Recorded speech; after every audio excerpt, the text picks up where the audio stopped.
ThePrint Off The Cuff, corporate partner, AU Small Finance Bank. Hi, everyone, and good morning, ladies and gentlemen.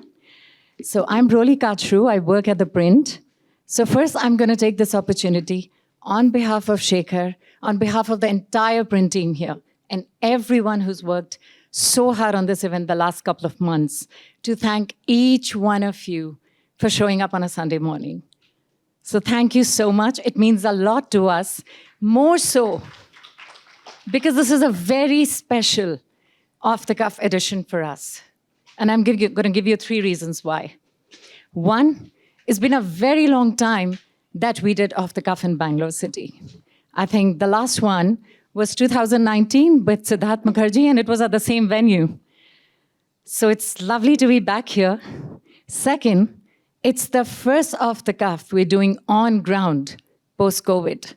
And that's why just seeing all of you here is so wonderful, so heartwarming, and so encouraging.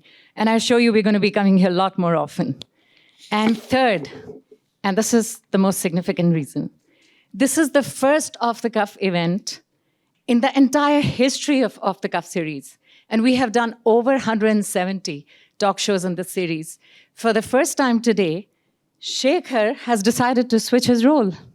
It's the first time he's not going to be the interviewer, but the interviewee.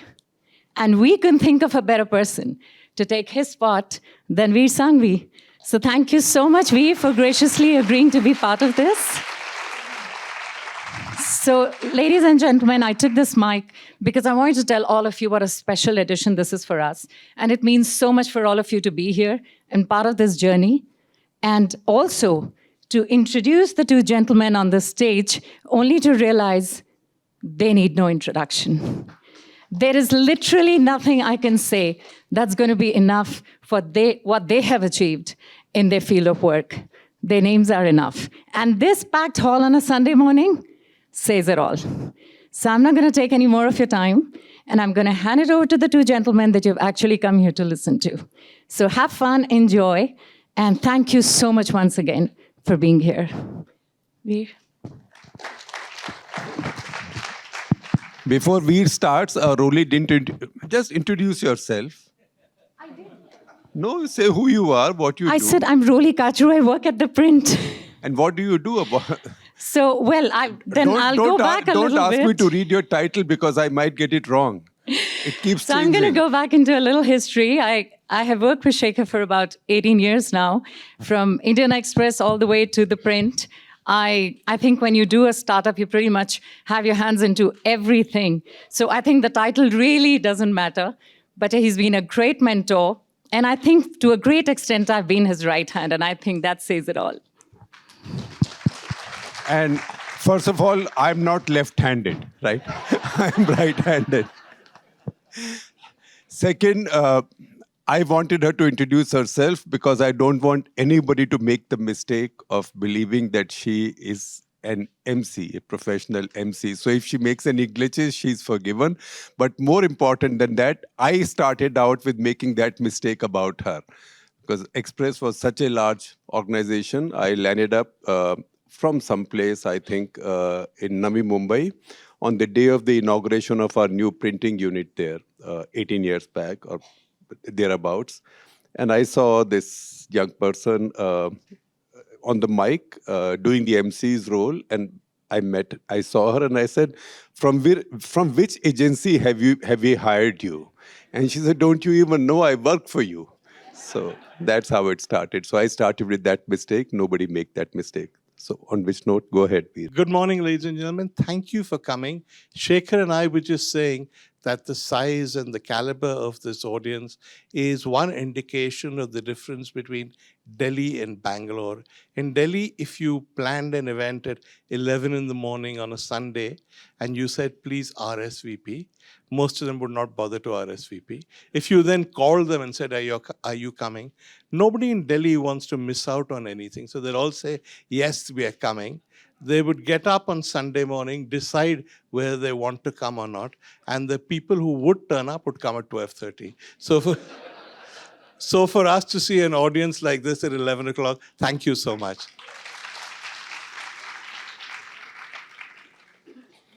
Okay, nobody's introduced Shekhar, and all of us know him as the most respected journalist of his generation, the most famous, a man who's started publications, who's turned around publications, whose experience now extends beyond media, who's not just an outstanding editor, but also a brilliant writer. So I think all of that we can take as given.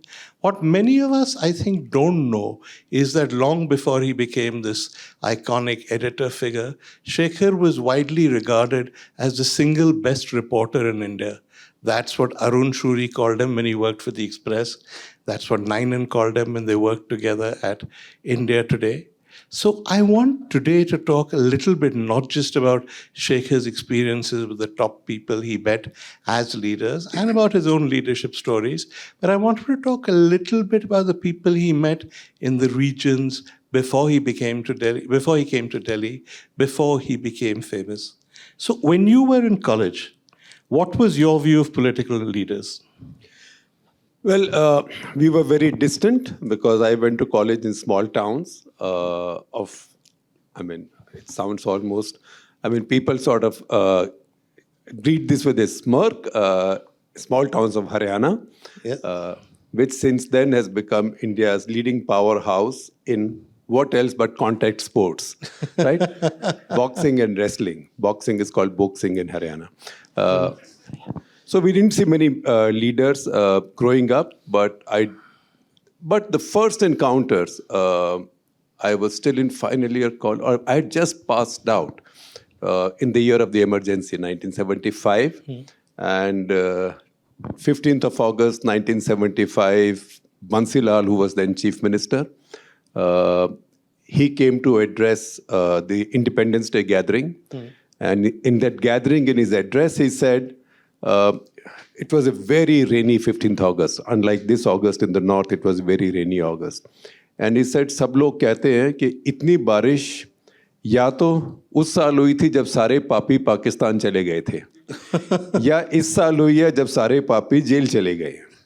So at that point, it was half funny, half rude. But as I reflect on it now, it also gives me an idea of how deep this bigotry also goes in. Because Sare Papi Pakistan mein jana means all Muslims were sent to Pakistan.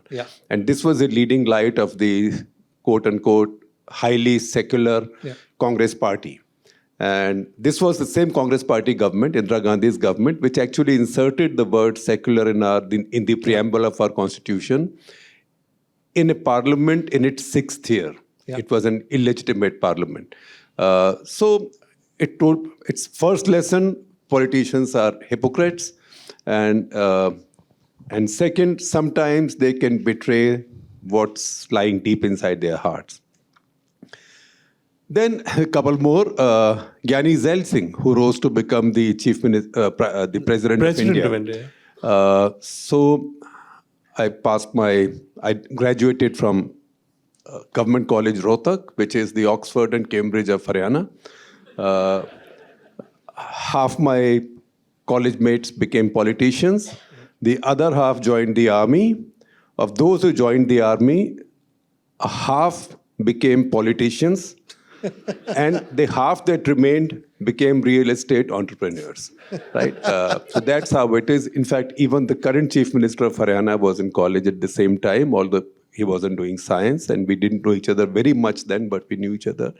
So I went to Punjab University, Chandigarh, for my journalism course, and it was the emergency. And in any case, all students were asked to do volunteer work when something big happened. So we had the World Congress of Anthropology and Archaeology or something like that. And the university had a UGC Center for Excellence in those fields. And Gyani Zail Singh came as the chief guest. And he was Chief Minister of Punjab. And he said, I'll say a little bit of it Punjabi, but I'll explain to you Punjabi only for flavor, or Urdu. He said, "Tusi scientists jhoot bolde ho. All you scientists tell lies, and you perpetuate lies. Just because there was a Darwin who said that man evolved from monkey, all of you started repeating that man evolved from monkey. Where is the evidence? It's said much better in the language that he said, but he said that if man evolved from monkey, where did the parrot come from? Right? He said, "Je banda kutte to banaya, banda bandar to banaya, to tota kithon aaya?" So, I mean, obviously it was the emergency, so he got away with some of it, but I do remember the Times of India had a funny edit. They used to have the third edit. Funny edit saying that, no, he's an eminent politician. He should not exploit his office to give us lectures on science. But once again, as we dealt with him later on, particularly after he became president, we got to see more of him. He did not turn out to be such a fool because he knew stuff that was worth learning. In fact, after the emergency, Congress lost power, and he used to sit outside by the street in Sector 22, Chandigarh, on little dharnas against the Akali government. And some of us would stop by rookies just for gupshup. Politicians have a lot of time for you when they are out of power, right? And should never ignore them then. And that's when he said once, he said, I was the last non-Jat Sikh Chief Minister of Punjab. There will never be a non-Jat Sikh Chief Minister of Punjab. And truth to tell, that was 1977. This is 2023. Even Aam Aadmi Party had to find a Jat Sikh Chief Minister of Punjab. And there was much else after that we'll talk about. You brought up Zail Singh, you brought up the emergency. I want to talk to you a little about one of the things we wanted to discuss in this talk was, you know, the Bob Dylan song, "Don't follow leaders, watch the parking meters." Whether we have a tendency in India to look up to leaders too much, or we had such a tendency. And the emergency was one example, wasn't it? When you had pictures of Mrs. Gandhi on every hoarding at every corner, and you had Sanjay's pictures, and it said, "Work more, talk less." You had the 20-pound program. You had hoarding saying emergencies, era of discipline. And at that time, until the 77 elections, most middle-class Indians didn't seem so unhappy. Well, and that shows in the fact, that shows in the numbers of the 1977 election results. Mrs. Gandhi got wiped out in the much maligned Hindi heartland. They stood against the emergency, but she swept the South. Yeah. That's why her numbers are so good in spite of losing power. Truth to tell, the lesson from the emergency was that we Indians, deep down, are not so strongly wedded to the idea of a liberal democracy. Because if she had not done that one stupid thing of, it wasn't just stupid, it was criminal, of forced sterilizations, she would have got away with it because a lot of people were still saying, and you know what? Before the emergency, India's inflation had reached up to 29%. Yeah. And that led to the discontent to which she responded by imposing the emergency. During the emergency, inflation came down rapidly. Yeah. Also partly because of the base effect. The global situation changed a little bit. So that was a lesson. Follow the leader. I mean, I don't want to say fortunately or unfortunately, it's just a fact. In fact, our devotion to leaders has only gone up. It has. It has. And now, not only do you have one leader nationally whose pictures everywhere, including your vaccination certificates, but you also have in every state now leaders who, non-BJP leaders, who've transformed themselves in the same image. So you see Mamata Banerjee in Bengal, you see Arvind Kejriwal in Delhi, also in Punjab in some ways. You see leaders, in fact, everywhere. In the Congress party, they're a bit restrained because they know that they have to defer to a leader who isn't a leader, in the sense that he doesn't hold a formal position, right? Yeah. Right? And Congress party has redefined leadership so much that now they have a Congress working committee, which is at this point with invitees, etc., is about twice the size of the number of MPs they have in Lok Sabha, right? But even then, for them, you can see Bhupesh Baghel is a leader in his own right. Yeah. Leaders who survive in politics. Gehlot has become a leader in his own right, and all of Lutyens Delhi's favorite Sachin Pilot has been sidelined by him. So leaders carry the vote, and the lesson goes back to 1969, when Mrs. Gandhi split the Congress. She did not go away with the Congress. The original Congress remained. Yeah. It was called Congress O. It came to be called Congress O, Congress Organization, which everybody, including us as teenagers, called it Congress Old, right? She created Congress I, Congress Indira. And everybody said, but Congress vote remain with the Congress party. But no, Congress vote shifted with the leader. And the learning since then has been that parties can split, other leaders can rise, but the vote remains with the leader. Yeah. And that is the important thing. And that's why the answer of whether people follow the leader or not is very easily answered. If we go back to the emergency and when this concept of the single leader was hammered away by government machinery, another important thing that affects leadership happened then, which is when until that point, people who'd heard of Sanjay Gandhi knew him as a bit of a ruffian, a motor mechanic, a guy who was making a car that would never get made. And then suddenly the machinery of government decided he was crown prince, and you had videos, you had documentaries about him, you had hoardings, the slavish media said he was a wonderful guy. Do you think that was a turning point in our attitude to dynasty? To some extent, yes. But it has waxed and waned. It has waxed and waned. I don't believe that we Indians ever acquired a real distaste for dynasty. At any point of time, we might have come to dislike a dynasty or adore another dynasty, but we never really gave up on the idea of dynasty. And you can see it all across the country. All right, Mr. Modi doesn't have a dynasty of his own.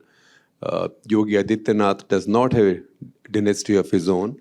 But within those structures, new many dynasties are rising. In fact, if you see pictures of, just go and check it on your YouTube, or you can just Google it, Mr. Modi speaking in Parliament. The three men sitting behind him are all dynasts.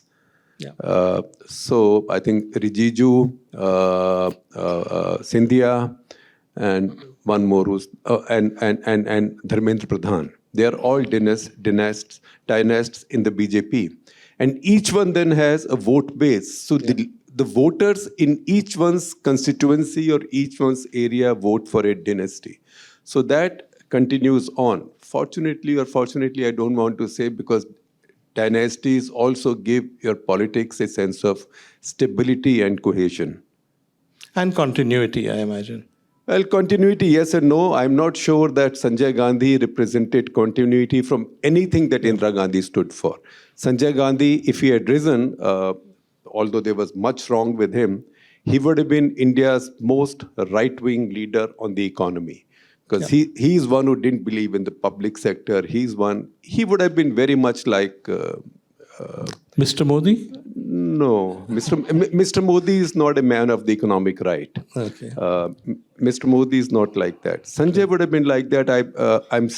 I'm struggling to find an expression, but he would have been a bit like a right-wing dictator, a right-wing, an economically right-wing populist dictator. Yeah, with crony capitalism and all the other things that come with that. But with this view of the economy, not that different, say, from Thatcher's. Something or Erdogan or something like that. Yeah. Erdogan, again, Erdogan is... See, now a new thing has come in which wasn't the case earlier. And you see the leaders around the world who are successful. That is extreme populism. Yeah. So then all ideology is forgotten. So Veer, if I may take a minute, if you look at the state of the world right now, okay, Trump lost and Bolsonaro lost. So this was a better description when the two of them were around, but Trump might be back, right, in a year. So if you looked at this world, you had Trump in the US. You can go clockwise or anti-clockwise, you can choose. You had Trump, then Putin, then Xi Jinping, then Narendra Modi, then Erdogan, Netanyahu, Orban, Bolsonaro, and when you got bored, you had Duterte in the Philippines. Yeah. So this is a world run by alpha males of the populist, nationalist right. And that is the politics that's working right now across the world, and India is no exception. So explain that to me. We as Indians pride ourselves on democracy, Democrats. The United States calls itself the home of democracy. And yet, in both countries, we seem to care less about liberal freedoms. We look for strong men. We are suspicious of anybody who's not well known. We are very happy with dynasts. What's happened to the world? Well, first of all, just a little caveat. While every country is choosing strong men of the populist nationalist right, one country has bucked the trend. It has chosen a strong woman of the populist nationalist right, that being Italy. Yes. Right, and you would remember this. There was a time when George Fernandez was in the opposition, and Rajiv Gandhi said, "What are they offering tomorrow? They are offering a coalition government. Coalition governments will never function." And George Fernandez stood up and said, well, coalition governments can work quite well. And if they can work in your mother-in-law's country, they can work in this country as well. So the mother-in-law's country has now chosen a woman in Giorgia Meloni. So the formula is the same. So there's a lot of debate right now. So the New York Times yesterday had this article by Adam Grant, if I remember the name right, Dr. Adam Grant, who says that this business of running a democracy by having every adult vote is not working, so think of something else.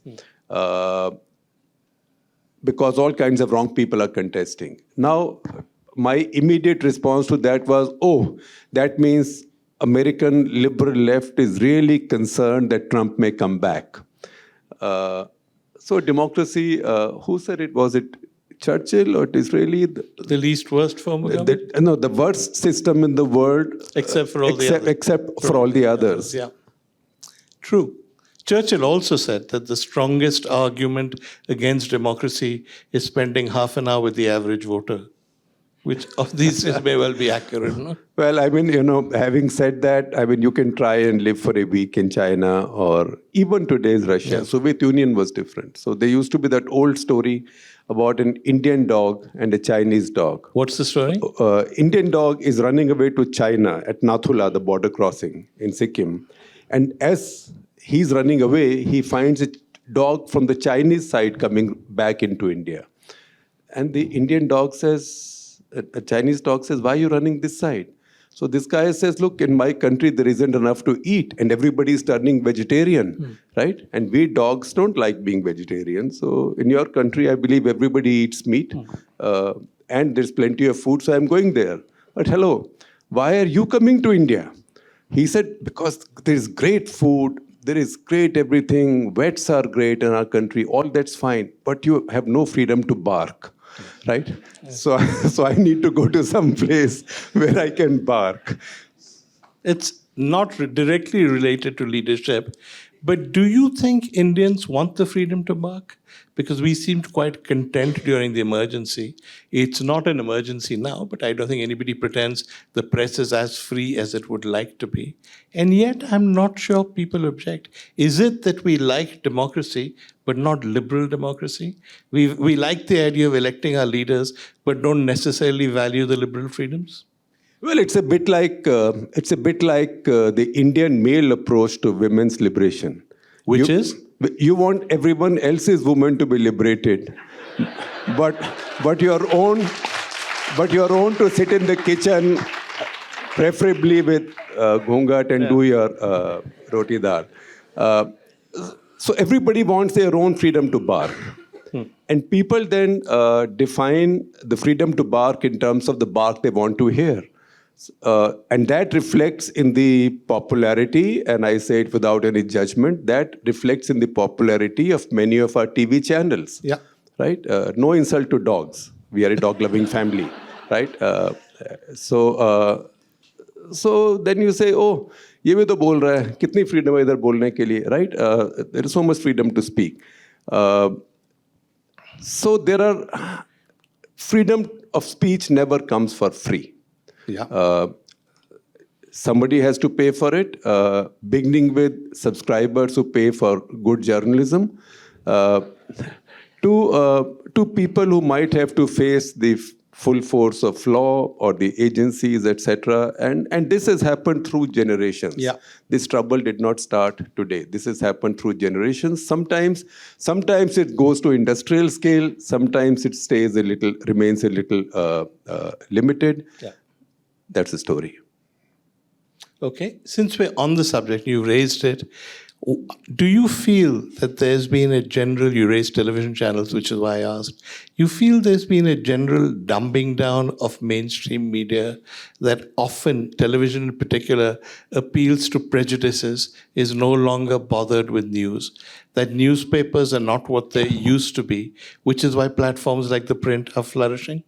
Well, the last is right, because people... and it's free so far. For all that you said about having to pay for news. The last is right, and that's why we say we are unhyphenated. We don't say we are neutral. Yeah. Human beings can't be neutral. We all vote. Chief Justice of India votes, Chief Election Commissioner votes, President of India votes, everybody votes. So only bots can be neutral. You can design a robot to be neutral. Human beings are not neutral. But you can be fair, you can be factual. If India loses a match, I don't like it. But can I say, no, India actually won it? Right? I can't Not say. unless you're Trump, in which case you can say you won the election. But see, look at what Trump is facing right now. Yeah. Trump is a special guy, designed. Trump was designed by God in spare time, right? There was a Hindi song, I know it's Bangalore. खुदा भी आसमां से जब ज़मीं पर देखता होगा मेरे महबूब को किसने बनाया सोचता होगा. So Trump is a bit like that. So he's generous. Like I was saying today that God hasn't yet designed a driver in India who doesn't believe he knows better than Google. Yeah. Right? Because they also udhar signal hota hai, main idhar se ja raha hu, right? They always do that. So Trump is a bit different. But we can always beat up on the media or our favorite anchors, favorite without quotes or within quotes. The fact is, it's a tribute to the audiences that they like this stuff. So what did Trump... Is tribute the right word? No, it's a tribute means... I don't want to be judgmental because never... But I think you may be bending over too far the other way. No? Never fight with the market, right? Yeah. That is the market. And if the market likes this, then it's also a failure of the other side. Yeah. To have built a constituency for a liberal democracy. What did Trump do? Trump came into power with a very, very marginal vote. But he plugged into the deep prejudices of the American white society, which wanted somebody to say rude things about the minorities, about the blacks, Hispanics, LGBT community, women. Yeah. And because he started saying it, I mean, he said, Nancy Pelosi, every time she speaks, I'm afraid, every time she reads from sheets of paper, I'm afraid her dentures would fall off, right? Who talks like that? But a lot of the people thought, that's what I've been wanting to say. And then it made it legit for people, his followers, to use the same language and to attack the same demographics. And that's what these TV channels are doing, because they've plugged into this view that these are things that a lot of people wanted to say, right? But they thought it wasn't correct to say, it was politically incorrect. Your neighbor will not like you, your classmates will not like you. But now you have a situation where a school teacher in UP can actually line up a Muslim student and ask other kids to beat him up. Yeah. And I saw this morning, there's a massive campaign on social media to justify it. Yeah. Saying that it's perfectly all right. Kids are beaten in schools for not doing their homework. In this case, this was a handicapped teacher, so she couldn't have gotten up to beat up the child. So she just outsourced it to everybody in the class, right? I mean, nobody, in our times, we went to very basic schools also, Hindi medium. Nobody told us, no teacher said, beta, get up and thrash the guy. I would have liked to name the guy I wanted to thrash, because I would have also known that that guy hadn't done his homework. Yeah. So there is a license on this now. So that's my point, because we're talking about leadership. I don't think you can find anything Mr. Modi has said that is directly communal or openly communal. That's true of many of his ministers. I don't think they've said anything offensive. But if you go down the line, you see other BJP members, and not just the Sanghvi category, but all kinds of BJP members. A lot of this stuff, what you said Trump is saying, has been said. In a sense, as you said, you've taken what many prejudiced people felt and were ashamed of saying it, and you've legitimized it. You made it respectable to be a bigot, respectable to hate people. You think that's partly the fault of some of our leaders? Well, it's the environment you create. Mr. Modi is very careful and very correct. So in fact, if you look at his Twitter handle before he became Prime Minister and after, it's a different person. Correct. Trump did not change. No. Trump actually became more provocative and more outrageous after he got power. So Mr. Modi is very careful and very correct. But it's the environment you create. If in one case, anybody who does something like what this teacher has done, if in one case the person is handed out exemplary punishment, as if it was a real crime, things will be okay, because everybody will get the message. Or if somebody at the center commented and condemned it, as far as I know, nobody of consequence in the government, even in the UP government, has condemned it. Well, yes, that will help. But I think much more than condemnation, real action will work. Absolutely. But, at a time when sort of bulldozer has become a metaphor for the new secularism, right? It's a new environment of permissiveness. Having said that, I told you also of the hypocrisy that persisted, and maybe this environment, because it's very popular, it is playing into that hypocrisy. Yeah, I don't think these are necessarily new emotions. They've just opened the fault lines, dug into the scars, and let the blood come gushing out. No? Yes, also the fact is that our history was doctored. Yeah. Our history was doctored by an entire set of left intellectuals who thought that, look, lots of awful things happened in the past, and the recipients of awful things were mostly the majority, which is now even more the majority in India after partition. If partition had not happened, I know that RSS, BJP people complain about partition. If partition had not happened, India would today be a large country with 65 crore Muslims. Right? Would be very different. So they think that, look, so these historians maybe thought that maybe it's best not to let people know much about what happened and try to translate this into class, etc. That is now boomerang because people have oral histories. People hear from their parents, who hear from their parents, who hear from their parents. And to say that, the temple in Varanasi or the temple in Mathura were not broken and mosques built instead, sometimes truth is a better medicine than 6 decades of whitewashing. Of doctoring history and telling lies. Yes, but now the extreme response, this response to that is extreme, because now that is being countered by WhatsApp history. Yeah.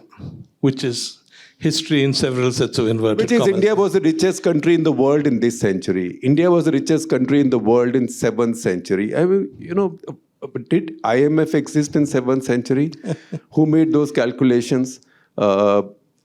So then it just becomes, see what happens is, if you can't trust history that you've been taught, then you try and discover other history. Whereas the fact is that there were many historians who were not really historians of the right, but they were not historians of the left. Jadunath Sarkar, for example, right? They were completely buried, and generations were made to forget them. Yeah.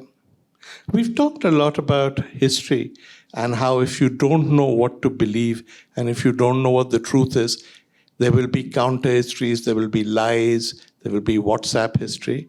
Can we extend that to news as well? And is that the situation we are now in?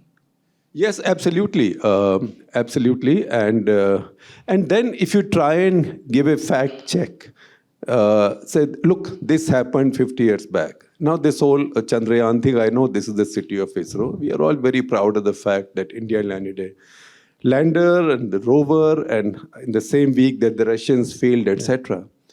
But the fact is that the Americans landed human beings on moon 54 years back, and then got bored with doing it, right? And stopped human missions. So I mean, can I say, oh, it's not a big deal, I'll be lynched. Yeah. Forget Bangalore, I'll be lynched in Ghaziabad, right? But to say that this has happened for the first time, we have shown the world. I see these memes of old stupid New York Times cartoon saying that they are saying India is trying to get into the club. Now India is in, others are out. Others are not out. Next year, Americans will launch a human mission to the moon again on a private company's rocket.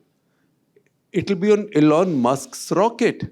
So you have private companies in Israel, Japan, who are launching moon missions. Yeah. So it's great to be there, and the fact that we can do it much more cheaply.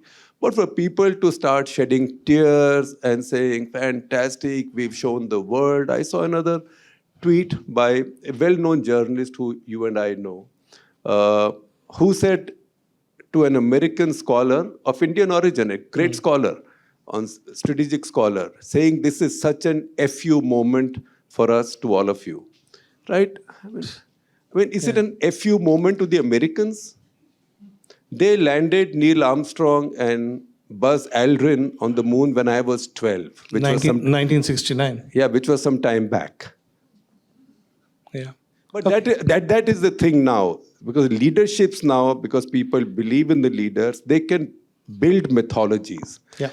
And generations start believing in those mythologies.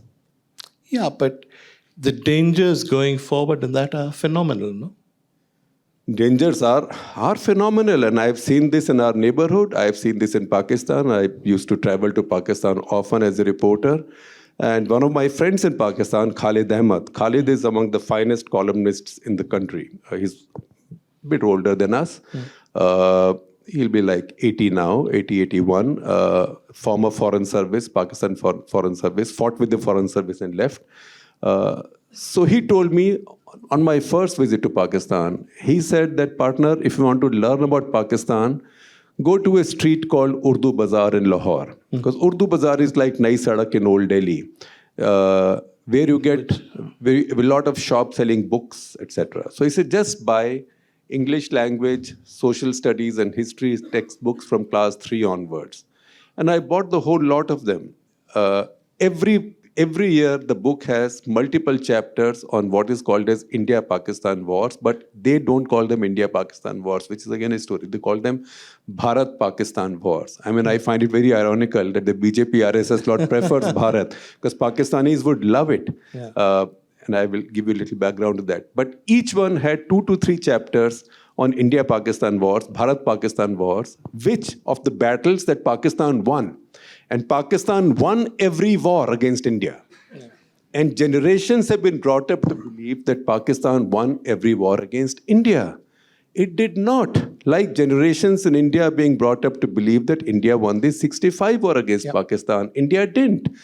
Pakistanis lost the war because they had an objective. We did not have an objective, but we did not win the war militarily. But that was only partially successful in India. Now it's becoming more successful in India. Yeah. And if we didn't win a war, it was Nehru's fault, right? Yeah. 62 namely. So you can see that propaganda can go deep into societies and do its damage. So Bharat, India, I'll just take a minute. So I asked my friends in Pakistan, why do you say Bharat, not in India? So again, the same friend of mine said, now go to the same market and buy some history textbooks, medieval history textbooks on the subcontinent. So I went there and I found all the medieval history textbooks in Pakistan said, medieval history of Indo-Pakistan. I said, what is the meaning? He said, no, India. India was an entity that ceased to exist with partition. Okay. After partition, it became Indo-Pakistan. That's why you can't call your country India or Hindustan. That ceased to exist. You should call your country Bharat. Oh, that's the logic. So that's the logic. So that's where I find it very ironical that BJP/RSS is now in harmony with the Pakistani description for India. Yeah, there is. You talked about Pakistan. I think more than any Indian journalist, you know Pakistan. You've been there more often. You've met all the top people. Was there any Pakistani leader who impressed you? Well, Nawaz Sharif sure did, because he was really? much. Why? He was not a Fauji, never been a Fauji, and nobody in his family had ever been a Fauji. He was a businessman. Second, he was not Oxbridge.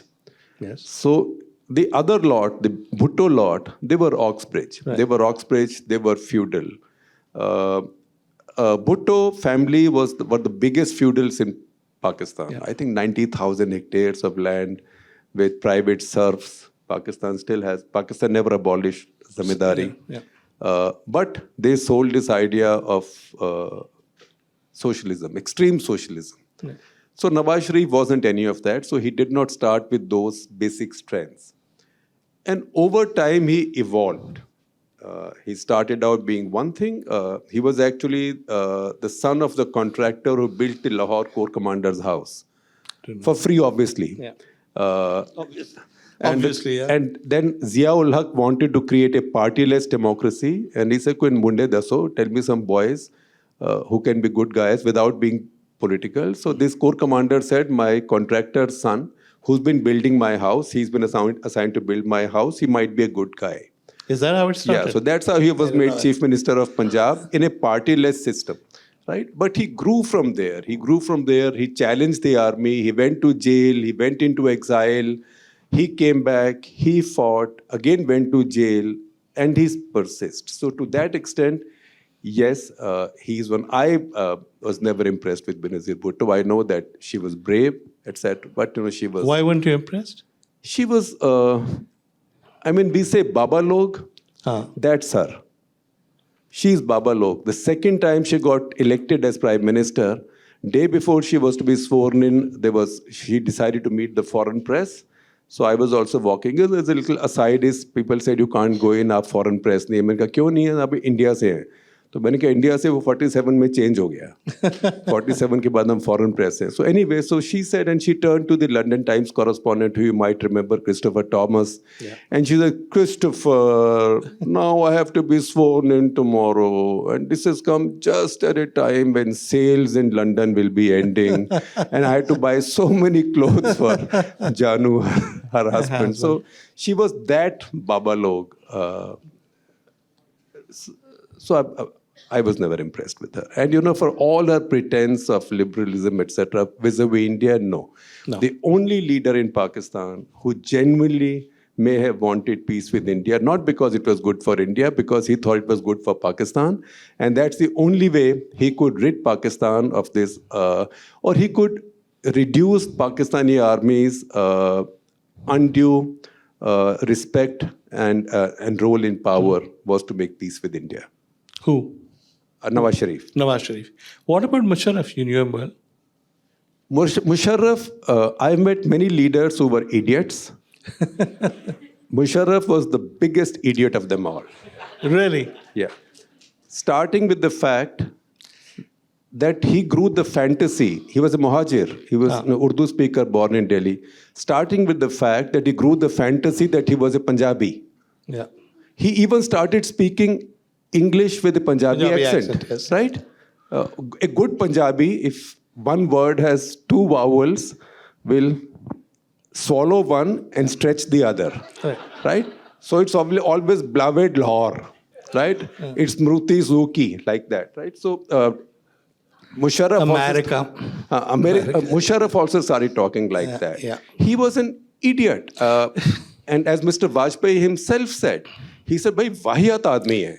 Because when they had their talks in Agra, after each session, they'll discuss a few things, leave some subjects to be discussed. He'll come back with a piece of paper saying, I have now finished it like this, and Vajpayee said, all right, I'll give it to me. So, no, you sign it. You are a leader, I'm a leader. So Vajpayee said, Bahayat Admi, I told him I have a cabinet committee on security. Because Vajpayee, when he went to Agra, he followed the system. He had taken his cabinet committee on security. Yeah. That's how Advani was able to finally stop that joint statement, which Jaswant Singh wanted very much. So Musharraf, he did a great deal of damage to his country and to himself. How did he die? He died, he was exiled for a long time. Forgotten, merely. Forgotten. Bigger idiot, Imran or Musharraf? Musharraf. Really? Why? Because, even bigger? Because, Tell me why. Because Musharraf never ran an election. And Imran at least, okay, I now believe that every wicket that Imran took was taken with a doctored ball, right? Because he'd been doing it for a long time. But he still had his cricketing talent. Yeah. He built a cricket team out of totally rustic people.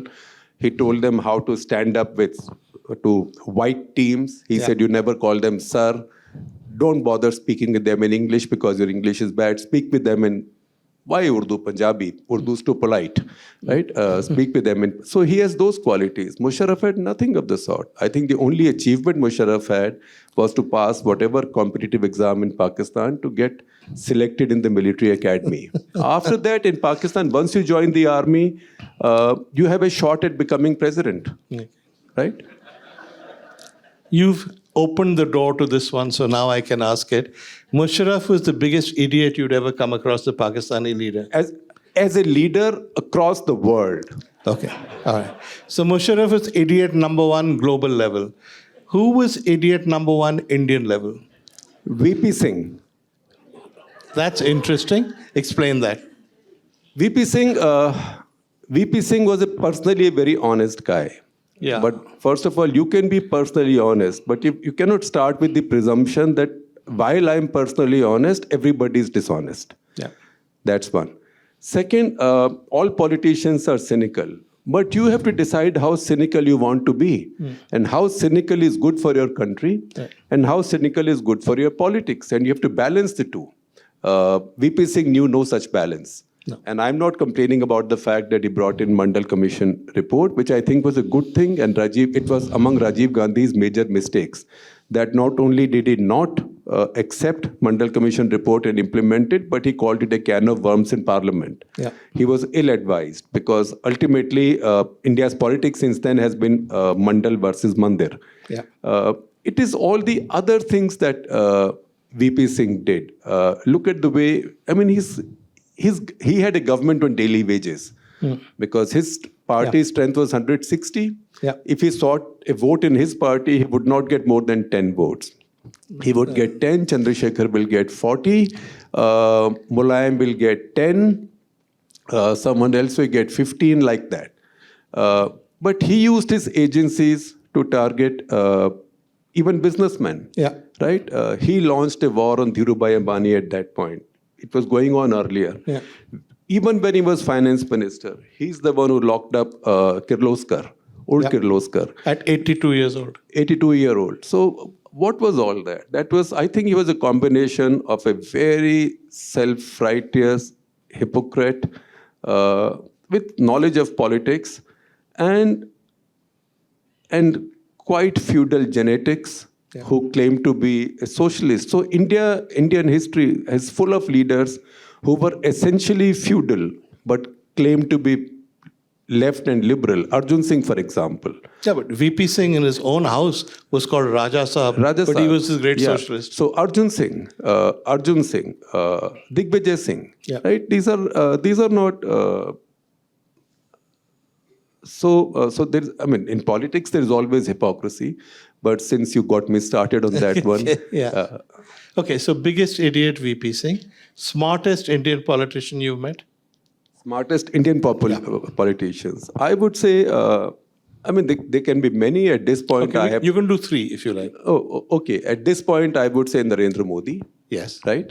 Smartest, because look at the way he's evolved. Yeah. Right? I first met him in 1992 in Ahmedabad. when we were launching the Gujarati edition of India Today, and we had hired Sheila Bhatt to be its editor.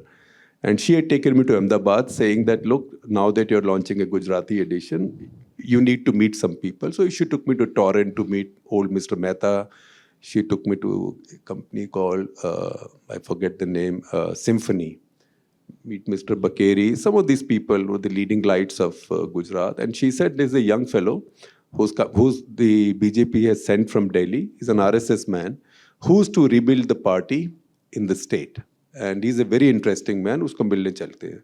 So she took me to meet him, and he was in a one-room place with a table fan and a table and a working table and a chair and a cot. And we talked for about half an hour, or maybe longer at that point. He had the time. And then, from then, how he becomes chief minister, how he goes through 2002, manages things through 2002, and then fights back quietly within the party against Vajpayee, comes out winner, and see how he's grown since then. Yeah. So I have two national interest articles, both before the results of 2002 and 2007 election results came out. And both feature in my earlier connection, Anticipating India. And each one talks about how he is the leader of the future. In fact, the 2007 article actually says that Advani will now fall by the wayside, and everything Modi does, including the short-sleeved kurtas he wears, will now become a fashion statement for his following. Because he's evolved all this while. And when he was chief minister, he was always in touch with journalists. He picked up the phone and spoke with them. So he's used access as an instrument of power. He's also used denial of access as an instrument of power. So he has not remained the same. He's changed all the time. So he's one. Kanshiram. You called him leader of the future in 2007. In writing. Yeah. In writing. Would you still call him leader of the future? You think he's going to be around for the next 10 years? This is the future. This is the future. So no, I'm asking about the future and from now, the next 10 years. Well, he'll definitely Modiism will define India's politics, just as Congressism defined India's politics for the first 50 years. Yeah. Modiism will define India's politics for the next at least 25 years. Really? So this is because politics runs against one pole, right? Mm. So the pole until now was Congress and the dynasty. The pole from 2014 onwards is Modi and the BJP. So to that extent, his imprint has now become as strong as that of the Gandhi family. Then again, smart people, Kanshiram, who built a politics. Again, I don't think many of us know much about him. Tell us why you think that. Because he built a politics from nowhere. Otherwise, Congress party always took the Dalit vote for granted. Kanshiram was smart. He was a scientist. He used to work in the Explosives Research Development Lab of DRDO. He set up a little union. He set up an employee organization called BAMSEF, which was, I forget the full, but basically it had Muslims, it had scheduled castes, etc., etc. And then he figured that while scheduled castes, as we used to call them earlier, now Dalits, they were not enough to win elections, something that the Muslims have realized. So he had to get others. So he said, all right, I will reach out to other backward castes because they had a grievance Mandal Commission. Then he said, I'll reach out to Muslims. Then others. That's how the idea of Bahujan came in. That if you put all the others together, then upper caste Hindus become a minority. Right. And all the others together are more. And that's how he founded the party called Bahujan Samaj Party. Now that party, his heir, has ruined. But the fact is that Bahujan politics is what defines Indian politics. Even Modi has to play Bahujan politics. Yeah. Even Modi has to go and tell everybody, I am an OBC. Yeah. Which wasn't the case earlier. So he is the second smartest in my view. Number three? Number three is somebody I never met, at least I never interacted with, but I would say Annadurai. And then, really? That's an interesting choice. And then in his wake, Karunanidhi. Because we forget that until 1967, until 1967, Dravid movement was a separatist movement. Yeah. Right? They wanted a separate country. State was still called Madras. They wanted a separate country. Something happened by 1967 that they decided that their fate lay with India. It is the leaders of the Dravid movement at that time who decided this. So it was Anna, it was Karunanidhi, etc. How did that happen? So I had a two-part walk the talk with Karunanidhi, where he sat and Kanimori did the translation. Yeah, I saw it. Yeah. But although he understood all of English, so anytime she got something wrong, he would stop her, etc. So I very carefully asked him, very shyly, that you were once described as a separatist. So he stopped me there. And he said, I was not described as a separatist. I was a separatist. I said, then what happened? How did you become an Indian nationalist? He said, that's because in the 60s, we saw the war with China, we saw the war with Pakistan, and then we saw what was happening in the world, etc. And we then decided that why do we want a separate Tamil Nadu? Because we want sovereignty. In this environment, a small Tamil Nadu will not be able to get sovereignty. For us, it's better to share the larger sovereignty of a united India. So that takes a great leader, a very smart leader, to be thinking all the time. And vision as well, right? And vision, and then to again mold his popular politics in such a way that he would still win his elections and convince his audiences as to why they had left one of the main planks of their politics. The fact is, as Mr. Modi said in this Independence Day speech, the last time Congress won elections in Tamil Nadu was 1962. 1967, DMK came to power. Some DMK has been in power in Tamil Nadu since then. It's 56 years. So it takes you to be very smart to keep that politics going. Okay. We've talked a lot about the leaders you've seen and political leadership. But as we're talking about leadership generally, let's talk about you as a leader. You first started exercising a leadership role in India Today. Is that accurate? Yes, in 1988. And I got my first editorial title.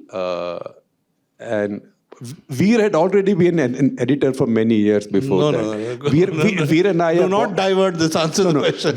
Vir and I are born in the same year. He can't deny that. And it's not true. You're younger than me. No, same year. Same year. So he started out, Vir and MJ Akbar started out as editors.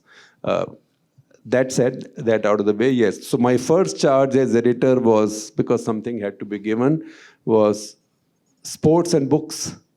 Right? And at that time, India Today did not have a book section. So we did build one, and sports, and then it became international affairs, and then you'd learn. This is which year, Shekhar? This is 88. By this stage, you'd already covered Operation Blue Star. You'd covered many, many great stories for them. So you were their star reporter. So how come they shifted you to this editorial type role? Well, because in India Today those days, and it was a good thing, and I wish it would remain like this going ahead in other places, including our newsroom, people who got editorial titles multitasked. Yeah. So because you had to grow, you became an editor. Is a Chief Marshal Major with us here? No, I think she should be there at some point. Like in the Air Force, people like flying, but as they grow more senior, you become a vice marshal, air marshal, air chief marshal. Then you're not doing what you really enjoy doing, at least professionally. A good newsroom should give an editor that ability, that you can do this, and you can also at the same time be doing your active personal journalism. That's why if you saw the propaganda video we ran earlier, you would have seen my colleagues. Commercial. Well, you can call it commercial, whatever. So you would have seen D.K. Singh, Praveen Swami, Sharad Raghavan. These are all editors who also do their writing, speak. There is Sandhya Ramesh here, who's our science editor, the only masked person in the audience, so you can You can't miss her. Obviously, as a scientist, she knows something we don't. But So I like the idea that editors were encouraged, and they had to, So that was very important. But also, I mean, I don't want to interrupt you, but among the many things you did at India Today India Today was the pioneer in polling. You used to look after the polls, deal with Prannoy, etc. Do you want to talk a little bit about that also? Well, I think that's one part of your career that's never talked about. I think both Arun Puri and Prannoy are very hard negotiators. And their negotiations will go on forever. And they'll go on forever like one offering the other, okay, money will be the same, but I'll help you win a game of squash, right? So that was a sort of foreign kind of negotiation for me because I've never played squash. It was a foreign game, which the Pakistanis won all the time. So one family in Pakistan won all the time globally, so we didn't like it very much. But yes, Arun did use me often to put me in front for these negotiations. But often you did commercial negotiations as well, which were not just editorial. So that was done, and sometimes these were editorial negotiations. For example, I can tell you about two. Okay. One is still around. One is no more. So we started a column with. In fact, I suggested that we have General Sundarji start a column for us. He had just retired. Okay. So Arun said, yeah, go talk to him, etc. So I went and spoke with him. We started a column. What name? So I said, we'll call it Brass Tacks. Remember the controversial exercise? I was about to say that he was probably proud of the name. So that column was called Brass Tacks. So he found that after 2 or 3 columns, it wasn't working because a lot of the people, when they start writing, they become very tight in their thinking. So they don't write like they talk. Yeah. So it was my responsibility at that point of my seniority. Arun said, listen, it's awkward for me to talk with him. You go and speak with him. By that time, General Sundarji had a bypass. He was recovering in the military, not the hospital, but a military facility in Delhi camp. So I went to see him and he said, so has your boss sent you to tell me that my column isn't working and that we should drop it? Yeah. So I said, no, General Saab, not like that, but you just have to write like you talk, right? So it was a very awkward thing for me to do, and I must say he was game, and column changed after that, and column ran for a long time. The second was to take a similar message to Natwar Singh. Okay. Because Natwar Singh started writing a column called Among Books, which was supposed to be a column about books, but which was becoming more about a column about himself. Yeah. Himself and his books, right? So it was a problem. And I didn't know him. General Sundarji, at least I knew. I used to cover defense quite closely. So I was sent to meet Natwar Singh. So it's a 2.5 minute story. So I went to see Natwar Singh. The first thing as I sat down, he said, "Hey, bhai, there's a big problem. The picture of mine that you use with my column, it is so bad that my wife says when she looks at it, she wants to puke." So, it's your picture. So, and your wife. So what can we do? So then he said, sir, if you have another picture. So he gave me a picture, which was a picture of him from Cambridge or something. So I said, but this is from very old times. But it's my picture, it's a good picture. So I said, but it doesn't look like you now, sir, but I'll take it, whatever. The other thing I remember from that little meeting is that while we were going on, do you remember he had a granite bust of Buddha on a tall granite pedestal, so that Buddha was at your eye level, right? And he had a spaniel, black spaniel. So while he and I were talking, that black spaniel were trying to make conversation with the Buddha. So black spaniel was sitting there and growling at Buddha and basically getting angry that Buddha wasn't talking. Not responding, yeah. So in the middle of all this, I had to tell Natwar Singh that his column isn't working. And this is why it isn't working. And he said, why can't that fellow Arun Puri tell him myself? Why has he sent you? So I said, that's why he employs people like us. We have to come and tell you. He wouldn't get the message. Then we came back and Arun said, draft me a letter. Arun said, we have to drop it. So I said, I can't write to him dropping his column. He was a serving minister of state in Rajiv's cabinet. So I said, I can't write a letter. I don't know him enough. So he said, I will sign the letter, you draft it for me. And that's a line I've used often. And that line was, all columns at some point need a rest. It is true. Sure. So your column needs a rest, and that's how this was done. So these were, to be a leader, you also have to learn to give the bad news. Yeah. And to give the bad news without being offensive is a big thing. The other thing that India Today taught us, my first really big editorial exercise in India Today came very soon. In 1989, the Rushdie thing took place. So we ran a mega cover story, which had 19 or 20 bylines. It was a whole World Cup football team, plus umpires, plus reserves.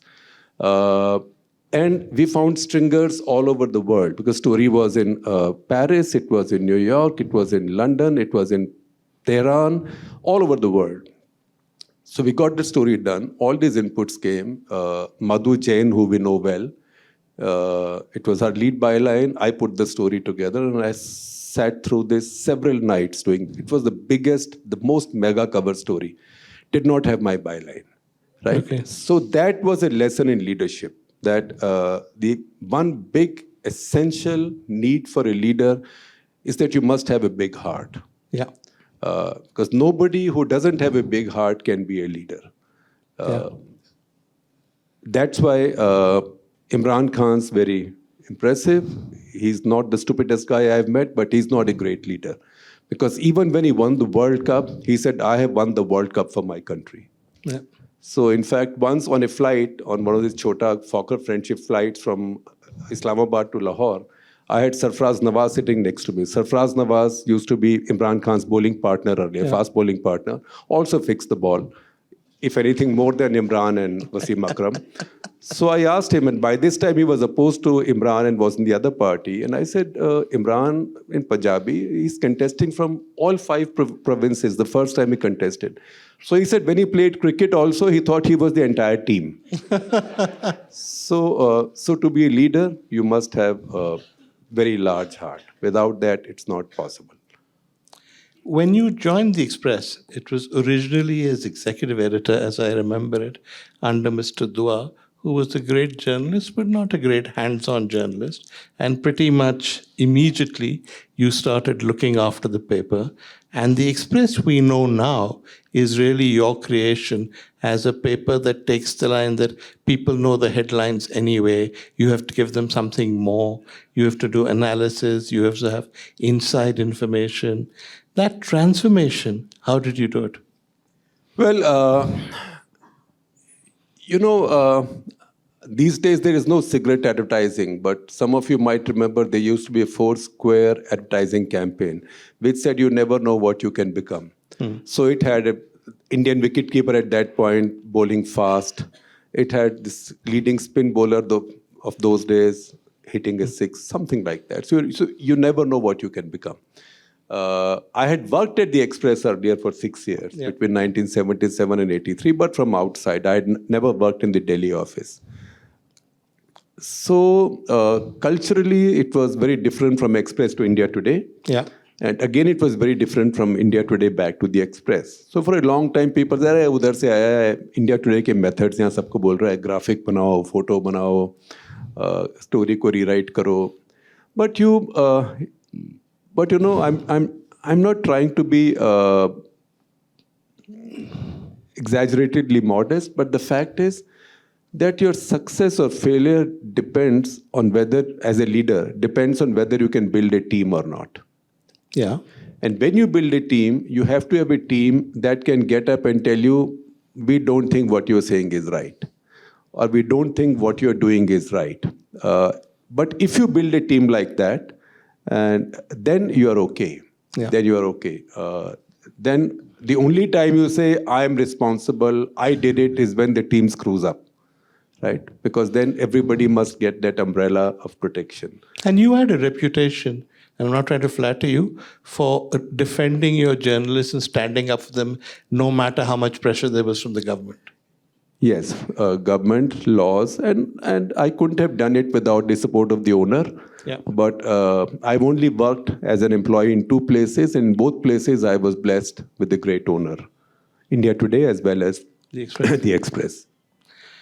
There was a phase when the owner you mentioned went abroad for some reason, and the company was then leaderless on the commercial side as well, and you took over as CEO and you ran the whole thing. What did that feel like? Because you had you had some experience, but to run a whole newspaper with so many editions, launch new editions, take commercial decisions, that requires a different form of leadership, doesn't it? Yes, but if you are curious, you learn. If you are curious and if you come up not with the belief that I know everything, then you can learn. But I do remember that when I was told that I had to do it, I called 2 of my referees. I called T.N. Nayanan. It was in Dubai. I called T.N. Nayanan and I called Arun Puri. I said, I've been asked to do it. Should I do it or not?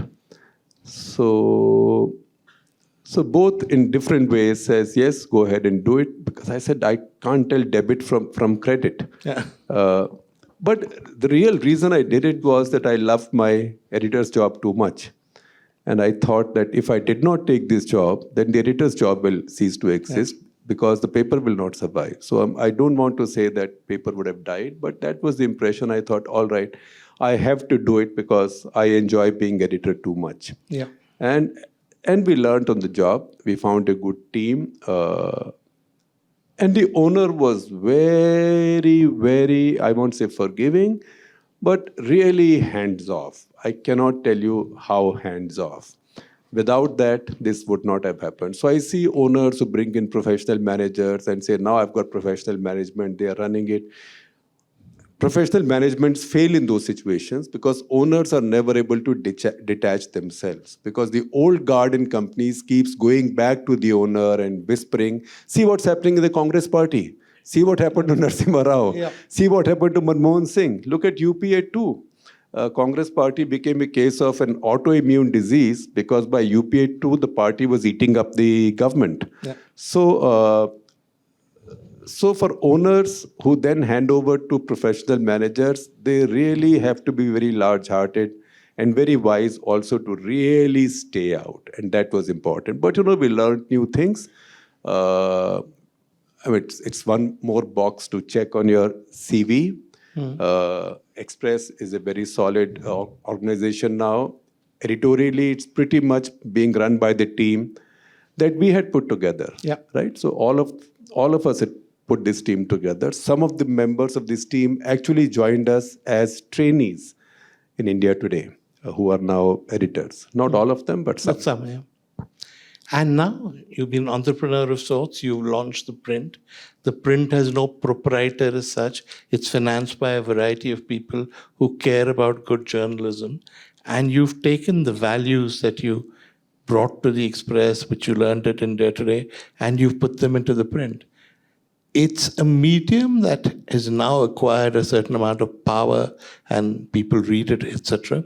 But it's not a medium that's normally regarded as one that's easy to make money in. So how are you coping with that as a leader? Well, first of all, we were blessed with good friends who saw the issue that many of you see, which is that media is very polarized. Yeah. It's either on this side or on that side. And it's so much on this side or that they also let that color their judgment and facts. Yeah. So they saw a stake in there being non-hyphenated media. I mean, that's something we discovered over time, the expression. Nobody used it like that. So that's the reason. The other model that we tried to develop was that we'll take small parcels of investments from people we trust and people who trust us. And what is that trust? People who we trust with not interfering and people who trust us with not misusing their trust and their money. And so far, that's worked perfectly, no? So far, so good. In fact, last week we turned 6. And some of our first investors actually came from this wonderful town. So I was going to make that point. Nandan Nilekani was the first, Kiran Mazumdar Shaw, Narayan Murthy, Rajiv Modi at Saskin. I'd met him the first time like this. And then he said, when you start something, do let me know. And then Ratan Tata and Uday Kotak. And then later, Rakesh Jhunjhunwala, unfortunately passed away soon after, R.K. Damani. These are all respected people. And these are people whose politics is not the same. Many of them have radically different politics. But I have never got a call from anybody or a message from anybody. The only time I've got not a complaint, but a reader complaint, but viewer complaint forwarded to me by Mr. Ratan Tata. He won't mind my saying it, is when at one of off-the-cuff events in Bombay, Jyoti Malhotra, who's my colleague, who you know, she was co-anchoring it, and somebody asked a question from the back, and he said, that question from that, and she told our person holding the mic, that gentleman, that balding gentleman there. Now, I knew immediately that this was a faux pas. So I said, balding, not me, right?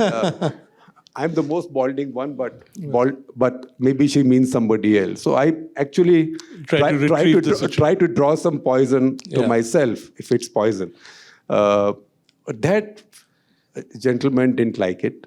So he wrote to me, and he also wrote to Mr. Ratan Tata, saying that I'm shocked that you support an organization like this, that makes fun of bald people. Now, I mean, it'll take some doing for the print to make fun of bald people, right? But unless it's an indirect way of getting at me. So Mr. Tata just forwarded it to me, and he wrote to him and copied me, saying that I don't think they'll do any such thing, but I don't like people. In any case, I disagree with people being made fun of for their looks, etc., etc. So we learned our lesson: never make fun of, never point out to bald people that they are bald. Well, as a bald person, I appreciate that. Okay, we have a question from Mr. Sanjay Agarwal, MD and CEO of AU Small Finance Bank, which touches on leadership issues.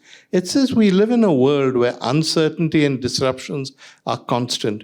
What strategies do you think leaders should adopt to navigate these challenges while keeping their teams motivated and focused? And there's a second question which really deals with the same area, which is collaboration and diversity are among the key components of a successful organization.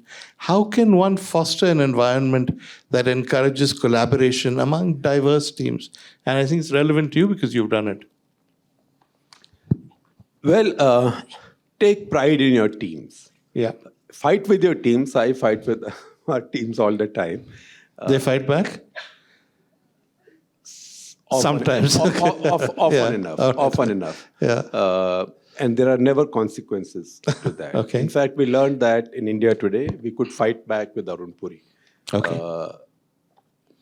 So we were spoiled. So take pride in your teams. And keep renewing your own knowledge and keep challenging yourself. And always believe that there are people smarter than you. The problem with owners is that owners start thinking that I am the smartest, right? And then all knowledge, all ideas, all, it's what do you call it? It's silly in the extreme that all innovation also flows from the leader, from the boss, from the owner. Because if all innovation were to flow from the owner, then why do you have all the people? Yeah. So that is the important thing. I know Sanjay Agarwal, I've known him for some time. He's built a fine bank from a small finance company in a young life.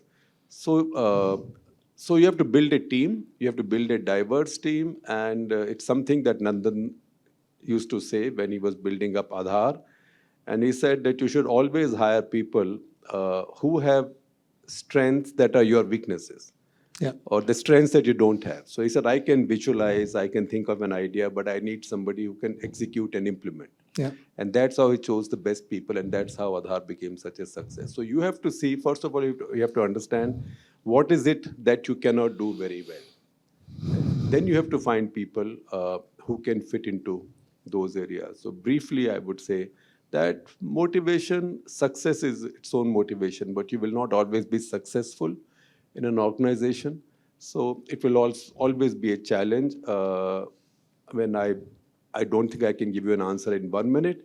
If you ask McKinsey, they will do a 1-year project on this, and you will end up and charge a lot. You will end up paying them enough money so the partner and 10 deputies can go on golfing holidays to Australia. Okay, I'm going to throw this open to the audience. Anybody with a question? We have people with microphones, I think, who will take them to you. So shall we start? Who's the nearest you? The gentleman there, you can do it to that. The young, good-looking gentleman. I'm now being very careful.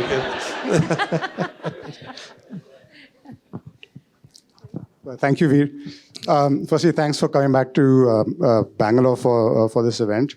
We live in a digital age where anyone can create, shape opinion, which can be a good thing, but it can also be pernicious. So how do you see leadership evolving in years to come? And is it possible to have leadership that transcends divisions in society moving forward? Yeah, it's a good question. We now live in a digital age, which means that viewerships often only watch what they agree with, etc. The nature of newspaper consumption, of news consumption has changed. Can you think of a time when we will be able to transcend those divisions? There will be digital platforms that have credibility, large circulations like newspapers or television that actually provide, in the future, credible news. And what does digitalization mean for the future of news? That's the question, right? Well, everything will grow and everything will survive. These will be competing phenomena. But to think that people only watch and read what they want to believe is not correct.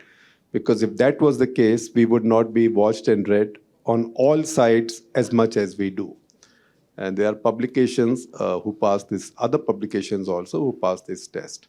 So it will be a challenge in a polarized world, because ultimately, increasingly people are watching polarized stuff they agree with for entertainment, right? So what can Channel A, which is bashing, say, Rahul Gandhi or the Congress, or today's straw man is secular leftist, all the time. So what new can they tell you?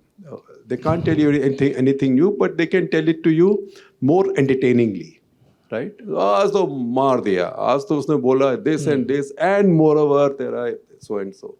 So that's entertainment, and that's what's happening right now. So I don't think we should worry very much about it, because in the same process you can see, if you look at the big organizations of the world, Washington Post, New York Times, FT, The Economist, you see how their subscriptions are rising, and their subscriptions are not cheap.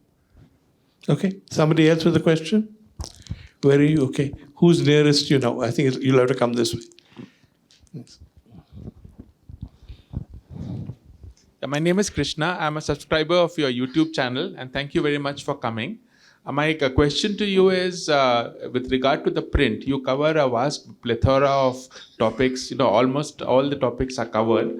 Apart from politics, what's the favorite area that you would like to cover? And, you know, that's an area which you would like to put focus on. And I think politics is has a very wide definition. Area I'd like to cover is something it's too late for me to start learning. That's tech, right? A lot is happening in tech right now, and tech will also determine our politics, economics going ahead. But it's too late for me to get started on that.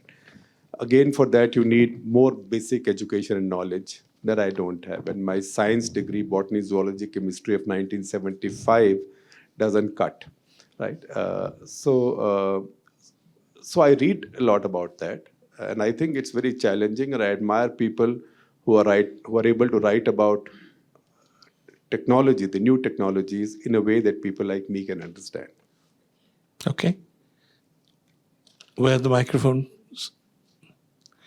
Many people have been. Anyone near you? I'm not picking any favorites. Just to remind you that, remind you of what I said early on, that good journalism can only survive if good people pay for it. So there are my colleagues outside who will help you if you want to take subscriptions. And I would suggest that if it's individual, take a 3-year subscription. And if you are heading a company, even a company of a small number of people or a large number of people, please do take a corporate subscription. That'll help. Okay. Entrepreneurial leadership. What? All right, we'll take a question from somebody. Yeah, hi. Yes, you are. Good afternoon. My name is Major Rahul Dev, and I have been in armed forces as well as corporate. In my journey, I have seen one dichotomy in leadership. We always talk about that leaders must be humble, and they should be respected, and they are respected. But in real life, leaders who have an awe and some fear are more respected than the leaders who are humble. What do you think about it? Well, first of all, every leader says, I am the most humble leader you've seen. Show me one leader except Donald Trump. Donald Trump has never said it, right? All other leaders say, I am the most humble. And then humility is what lies in the follower's eyes. So a lot of people will think that Mr. Modi is the most humble of all leaders. He came from a humble background. He sold chai. He had very modest education. Others may laugh at his English or his English diction pronunciation, but his followers would say that's because he's so humble. He's not schooled. He's not what used to be called in the matrimonial columns of Hindustan Times, which we edited in old days as convented. So brides were, I'm sorry to say, sold like that. Yeah. Because they said fair complexion, such and such caste, convented, right? So Mr. Modi's followers would see him as not convented. And as more people will, from the other side, will sneer at Mr. Modi's English, and they'll say, oh, see, he couldn't spell strength, right? He made a mistake. His followers would say, because he's so humble. Yeah. So it's a question of how you build your brand. Okay. Since you've asked about Mr. Modi, well, you answered about Mr. Modi. It's a question about Mr. Modi from one of our subscribers, from Shekhar Khandekar. We'll ask that anyway. It's not about Mr. Modi. Shekhar says, do you believe that the future or emerging leadership in modern India could come from an age group between 40 to 45, throwing out the old leaders with the same old age-old approach which hasn't worked? Well, 40 to 45 in India might be tough. You saw some young leaders rise. Some young leaders have risen. Kejriwal was the first. Rahul has risen but not quite risen. He keeps rising. He's now well into his 50s. Yes. But so is Kejriwal. But you've seen, say, 4. Rahul, Kejriwal, Himanta Biswa Sharma, and Yogi Adityanath. Yogi Adityanath is the youngest of the 4. Yeah. Right? So a younger leadership can rise. And then they'll compete and we'll see where they go. Globally, you've seen both. You saw Obama and Clinton became presidents very early in their lives, right? Early 40s. But you now will have Biden and probably Trump both wanting to serve as president in their 80s. Yeah. So I think it's good. I mean, I might have written 10 articles saying that our leaders were geriatric, we need younger leaders. But I think in the post-statin era, age has to be seen a little bit differently. Because everybody pops statins now and has their arteries squeaky clean. Could have been worse. You could have said post-Viagra era. But Okay, this is the question I was originally going to ask you. It's from Khadelkar, not Khandekar, Bhushan Khadelkar. The question about unpopular decisions that are proven appropriate in the long term. What were such cases in the past with the current huge, well, this is the real question, which is current huge majority and almost no risk of losing general elections? Why doesn't Mr. Modi take such decisions? Well, that's a bit of a surprise, and I will count some of those. Some of the good decisions, good as in the ones that we supported editorially, but he's withdrawn. The new land acquisition bill, the agricultural laws, the new labor codes, right? Yeah. All three were good reformist ideas, but he had to retreat on all three of them. But he was the only one who could have got them through, so it's very sad that he didn't push them, no? Yes, he had the support. But why did it not get them through? That's where we'll come to a little analysis. Then you see 3 or 4 decisions which have come in lately which were not so wise. Such as? That he has either withheld or withdrawn from. So one of them was this whole toing and froing on LRS. Yeah. That now there's 20% TCS on anything you send overseas. Then this applies to credit cards also. Then no, it doesn't apply to credit cards until such and such date. No. This doesn't apply to credit card spends unless you spend 7 lakhs or 8 lakhs, something like that. So that's one. The second was this laptop business. Again, done unthinkingly. Yeah. And now the can has been kicked down the road until November 1, and we'll know after that what happens.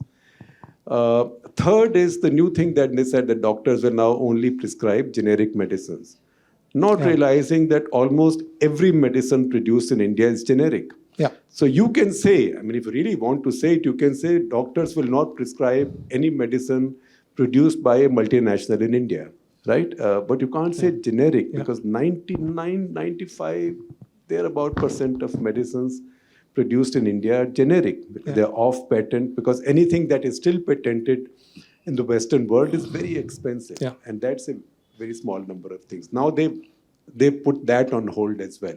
And you see that tendency in demonetization.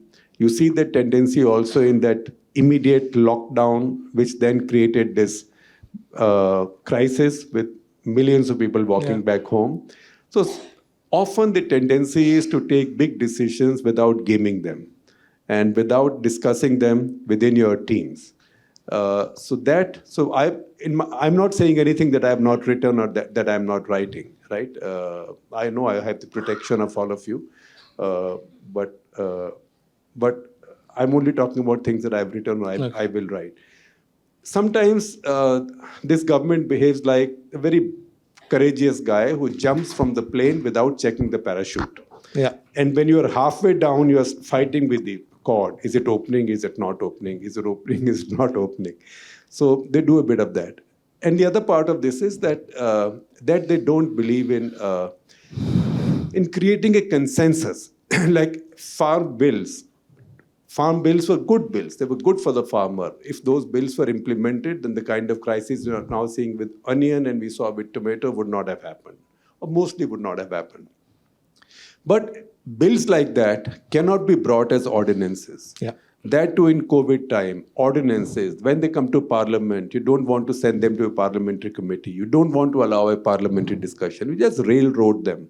You are railroading something that affects more than 50% of Indians. They are all voters. Yeah. And they think that if it's being done like this, it's being done by stealth and by using brute power. So this must be something bad. Yeah. So the government doesn't want me to know, which was unfortunate because those are good laws. And that setback created such an impact that the same government had passed labor codes as well. And they have not notified the labor codes. So that is where... So larger lesson is that in a democracy, there are limitations to majorities. Yeah. Just because you have a majority, you can't do everything because you have to always create consensus and trade spaces. Okay. Somebody else with a question? There's somebody here who actually had his hand up from the beginning. So, hi. I'm Colonel Razak, Indian Army veteran. So my question, because I've read a lot from you or heard your videos on military matters, you cover all over from the world. So in terms of military leaders from India, who is the one military leader you would have been most impressed with as a leader? You're talking about post-independence military leaders, or you can include Rana Pratap and stuff like that? I'm talking about the post. All right, okay. Right.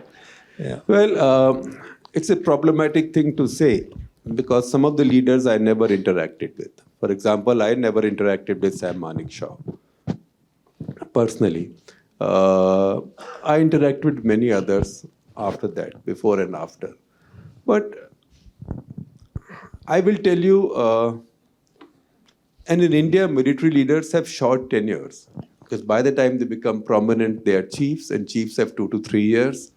And they come and then they go. But there are things that I've learned from many military leaders over time. And one of those was just the moral aspect of leadership. And this came up during Kargil, that, a lot of his young officers were dying. And I saw this happen in IPKF as well. A lot of young officers died. In fact, Indian Army, IPKF had a very high percentage of officers killed in IPKF. And one of the, I think it wasn't the chief then, it was a senior officer who said, look, these 30, 40 Jawans in a platoon, they are assaulting a peak. When they know they are machine gun nests, they are grenades, everything is coming at them and they are visible, they are exposing themselves. So they know that they are taking very high risks. For them to take that risk, they have to see somebody in front who's paid more than them, who's better educated than them, who they will see as having equal stakes, if not more stakes in life. So that officer, maybe he was even carrying a pistol, is not even firing. But to have him in front is important because then the rest will follow. And that risk has to be taken by the officer because the officer is the leader and the officer is fulfilling a moral requirement of leadership. So that is what I find very impressive about the armed forces, that leaders risk their lives before the troops risk their lives. So leaders are more at risk than the troops. If you look at the Air Force, for example, the only ones actively risking their lives are the pilots, who are all officers. So that's what the armed forces teach us about leadership. Okay, you didn't answer his question about the best. Commander, I can ask you a second. I'll ask you a second question. Well, the worst. Well, the worst is difficult, again, because people come and people go. But I would say, from my reading, obviously not having interacted with him, from my readings, I would say the worst was B.M. Kaul, who was Corps Commander in NEFA, what is Arunachal Pradesh. As the battle began, he said he came to Delhi for consultations. Which commander does it? Yeah. And then didn't go back saying, I have a chest problem, but at the same time didn't give up his position and said, I will run my battle from Delhi. So he came to Delhi. His 2 major generals came to Delhi or found their own way of escaping. And so Indian Army did not lose because of bad equipment or because of bad training. Indian Army's equipment was not bad in 62. That is not that bad. That is, the Chinese were not that much better. Right? Chinese were a poorer country than us. These are mythologies that got built. Indian Army lost because it had bad leaders. Starting from the chief, everybody was a bad leader. They were doing their own politics between themselves.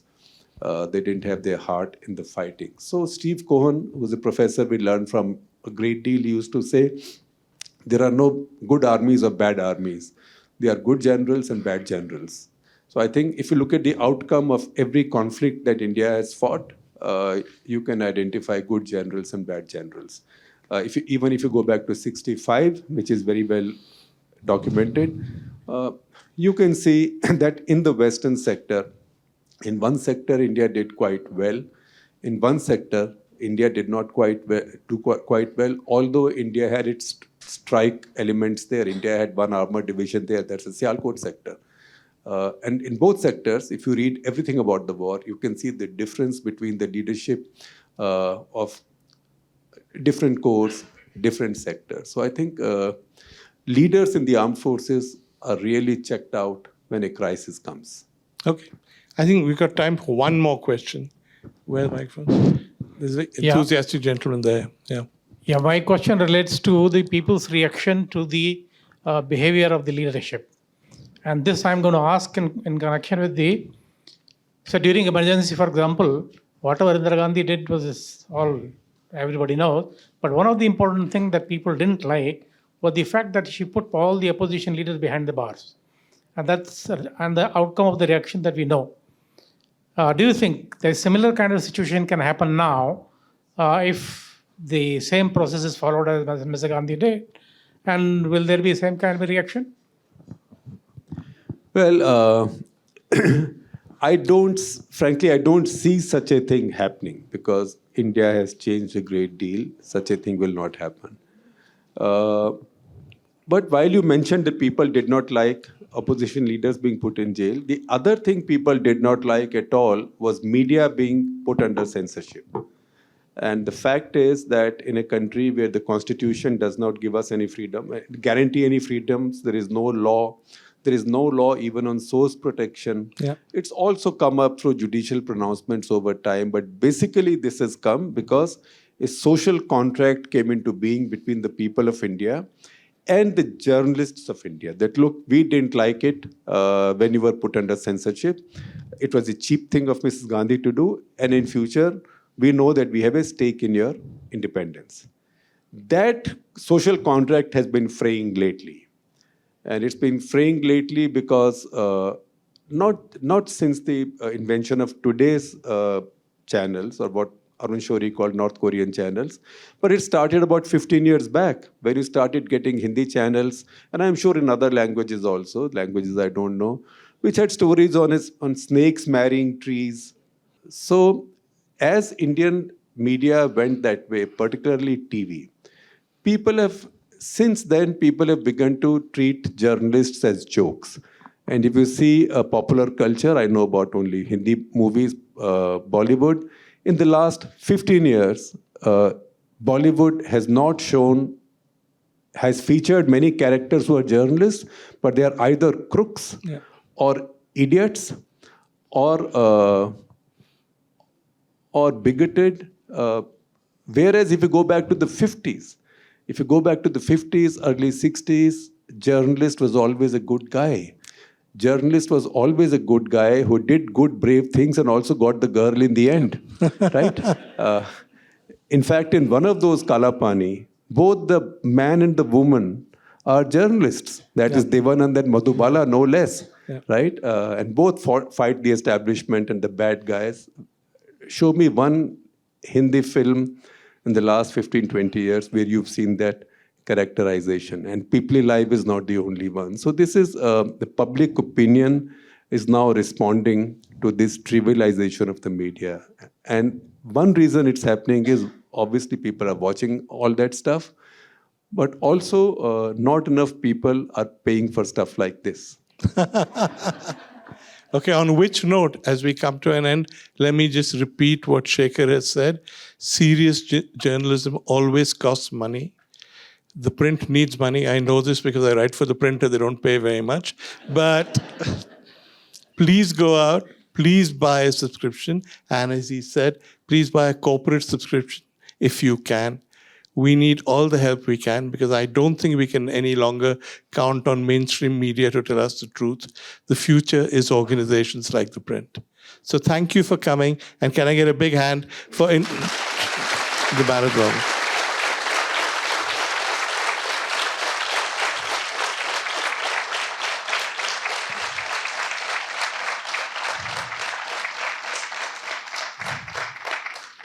On which note, thank you, Veer.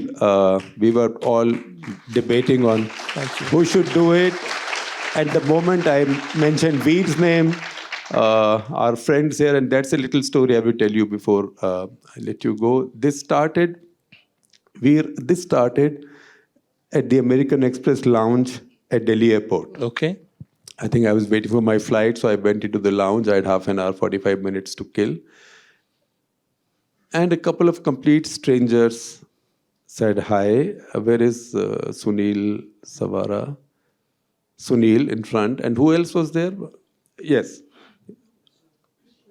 Pardon me? Krishna. Sunil Savara and Krishna. They were there. And as we were going on different flights. I think I was going someplace not as exciting as Bangalore.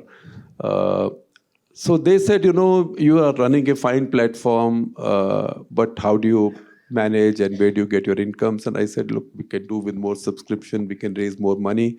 And we said, let's do something to try and raise more money for you.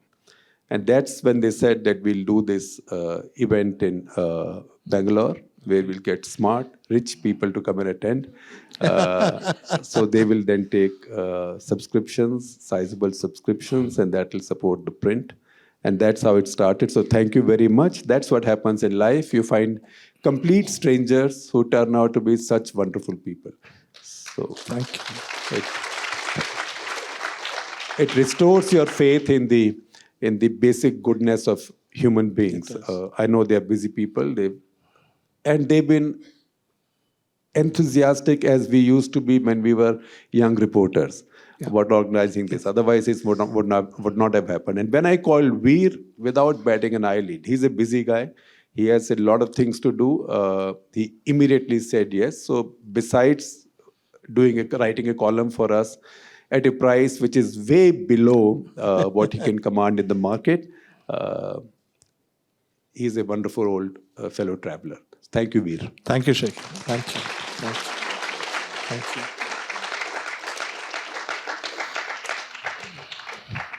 ThePrint Off The Cuff, corporate partner, AU Small Finance Bank.